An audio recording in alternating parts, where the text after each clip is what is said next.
너희 중에 지혜와 총명이 있는 자가 누구냐? 그는 선행으로 말미암아 지혜의 온유함으로 그 행함을 보일지니라. 그러나 너희 마음속에 독한 시기와 다툼이 있으면 자랑하지 말라. 진리를 거슬러 거짓말하지 말라. 이러한 지혜는 위로부터 내려온 것이 아니요 땅 위의 것이요 정욕의 것이요 귀신의 것이니 시기와 다툼이 있는 곳에는 혼란과 모든 악한 일이 있음이라. 오직 위로부터 난 지혜는 첫째 성결하고 다음에 화평하고 관용하고 양순하며 긍휼과 선한 열매가 가득하고 편견과 거짓이 없나니 화평하게 하는 자들은 화평으로 심어 의의 열매를 거두느니라. 우리가 이제 아이의 첫 번째 생일인 돌잔치를 배설을 하고 모든 가족들이 모여서 축하하는 시간을 갖게 됩니다. 이때 이 아이가 나중에 어떠한 사람이 될 것인지를 이제 예측하면서 여러 가지 물건들을 놓고 그 물건을 짓는 것을 보고 이제 이 아이가 나중에 커서 어떤 사람이 되었으면 좋겠다라는 그런 것을 예측해보는 그런 재미있는 문화가 있는데요. 돈, 실, 청진기, 마이크, 연필, 책 이런 것들을 놓고 아이가 이제 무엇을 집는지를 보게 됩니다. 돈을 집는다면 부자가 된다라는 뜻이니까 기분이 좋고, 실을 집는다면 건강과 장수하게 되는 그런 아이가 된다는 것이니 또 기분이 좋고, 청진기를 집게 된다면 똑똑해서 의사가 되고 또 아픈 이들을 돕고 또 높은 수입도 올릴 수 있으니 기분이 좋습니다. 마이크를 집는다면 영향력 있는 사람이 된다라는 뜻이기 때문에 기분이 좋고, 연필을 잡는다면 공부를 잘하는 지혜가 있고 지식이 있는 똑똑한 사람이 된다는 것이기 때문에, 그래서 집안의 명예를 높일 수도 있기 때문에 기분이 좋습니다. 연필을 잡는다라는 것은 이제 공부를 잘 한다는 그런 것을 상징을 하죠. 그래서 공부를 잘 하기 위해서는 지혜가 있어야 되고 총명해야 됩니다. 그래서 부모님은 무엇보다도 자신의 아이가 지혜롭고 총명하기를 바라기 때문에 돌잔치에서 연필을 집었다라고 기분 나빠하시는 부모님은 아무도 없겠죠. 아, 참 잘 골랐다. 나중에 공부 잘하겠다. 뭐 이렇게 기분 좋은 그런 생각을 할 수 있는 그런 재미있는 시간입니다. 지혜와 총명을 가르쳐주고 있는 오늘 야고보서 3장 13절부터 18절까지는 우리가 하나님께서 주시는 지혜, 위로부터 내려오는 그런 지혜를 갖춘 사람이 되어야 된다라고 이야기를 하고 있습니다.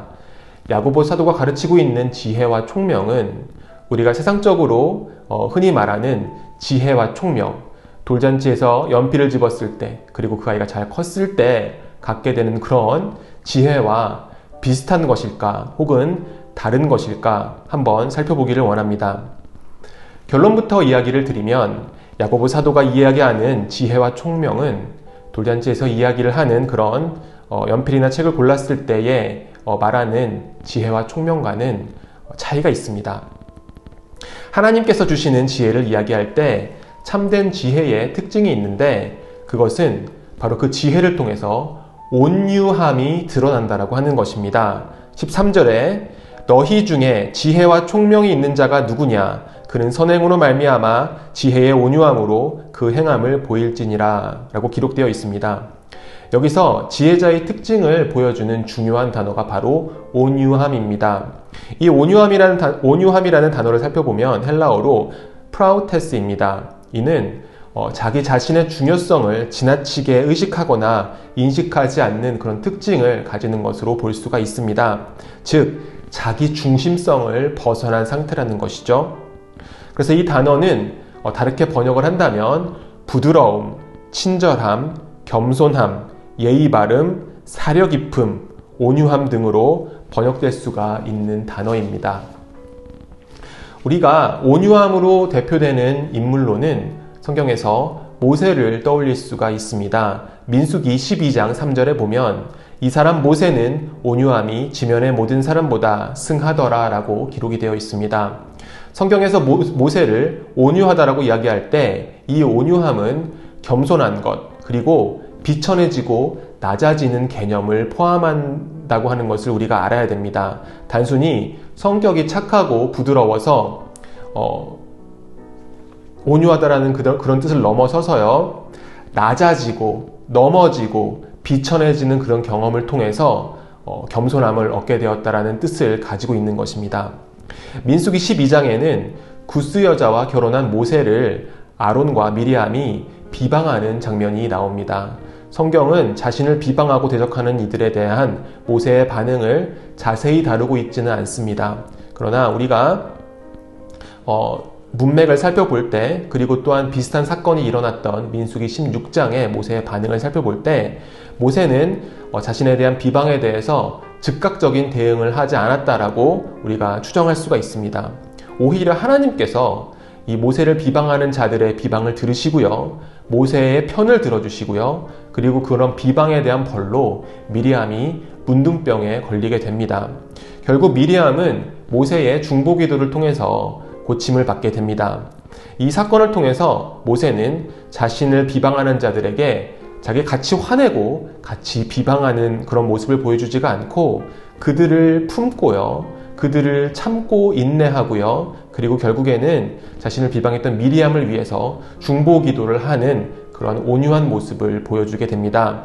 모세의 모습 속에 바로에게 대적하면서 하나님의 말씀을 선포하고 이스라엘을 출애굽시켰던 강력한 리더십의 지도자 모세의 모습이 보이지가 않습니다.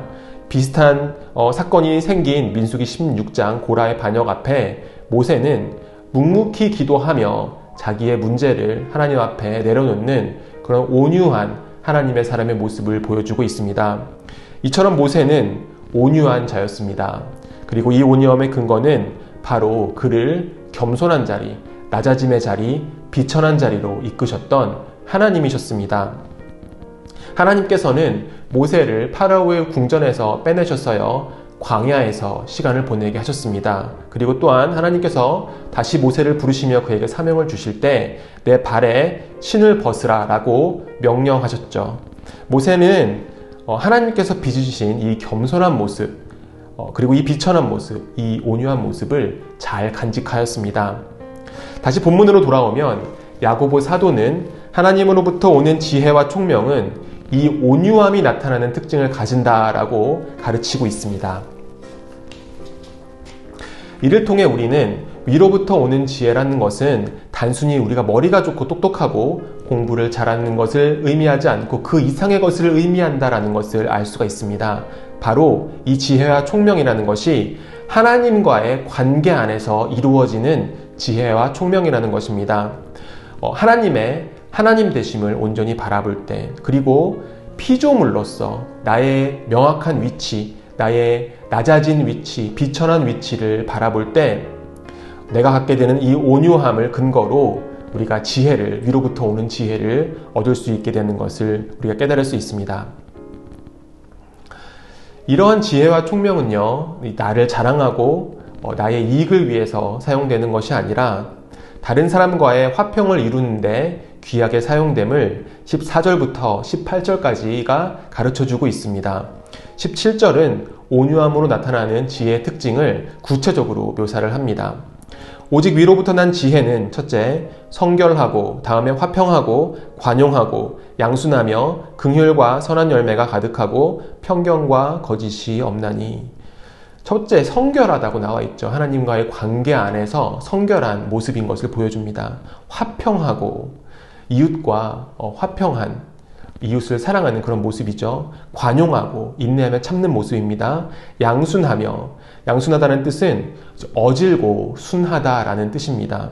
긍휼과 선한 열매가 가득하고 편견과 거짓이 없는 이러한 모습들이 바로 그 온유함으로 나타나는 지혜의 특징이라고 17절이 이야기하고 있습니다. 그리고 이어서 18절에는 지혜의 궁극적인 목적이 드러나게 됩니다. 18절입니다. 화평하게 하는 자들은 화평으로 심어 의의 열매를 거두느니라. 사랑하는 성도 여러분, 참된 지혜는 하나님과의 관계 안에서 온전히 드러나게 됩니다. 그리고 참된 지혜는 우리 이웃과의 관계 안에서 화평의 열매를 통해서 그 목적을 드러나게 됩니다. 하나님께서는 우리들을 오늘 우리가 살아가야 하는 이 삶의 자리로 이끄실 때 우리를 온유하게 만드시기 위해서 오늘도 나에게 삶의 자리를 허락하십니다.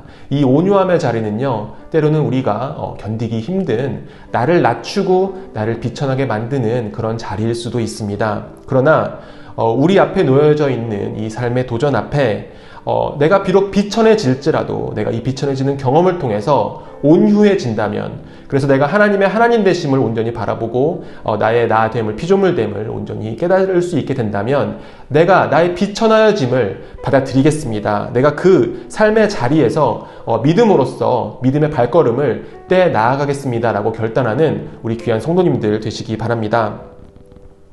그리고 하나님 앞에 이 비천해지는 이 짐을 믿음으로 지어 나감으로써 나의 성품을 온유하게 만들어 나가시면서 하늘로부터 내려오는 참된 지혜와 총명함을 얻고 그를 통해서 하나님께 귀한 영광 돌리시는 삶을 사는 우리 성도님들 되시기를 축원드립니다.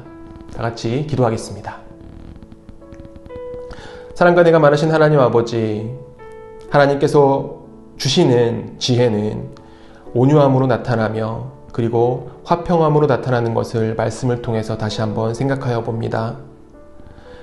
온 지면에 그의 온유함이 나타났던 모세와 같이 우리가 우리의 삶의 자리 가운데 온유함으로 하나님께서 주시는 하나님께서 주시는 참된 지혜와 총명을 나타낼 수 있도록 주님께서 우리들의 삶의 매 시간 매 발걸음을 인도하여 주시고 우리의 발걸음을 내디딜 수 있도록 힘을 더하여 주시고 우리에게 힘이 부족하다면 회복시켜 주시고 오늘도 주님 은혜 안에서 믿음의 발걸음을 살아낼 수 있는 그런 삶으로 주님께서 인도하여 주시옵소서. 이 모든 과정 가운데 우리가 화평케 하는 자가 돼서 우리를 위해서 이 땅에 오신 그 예수 그리스도의 사랑을 전하는 화평케 하는 자, 하나님의 사랑을 전하는 자로 자리매김할 수 있도록 주님께서 인도해 주실 줄로 믿습니다. 감사를 드리며 모든 말씀 예수님의 이름으로 기도드립니다. 아멘.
니다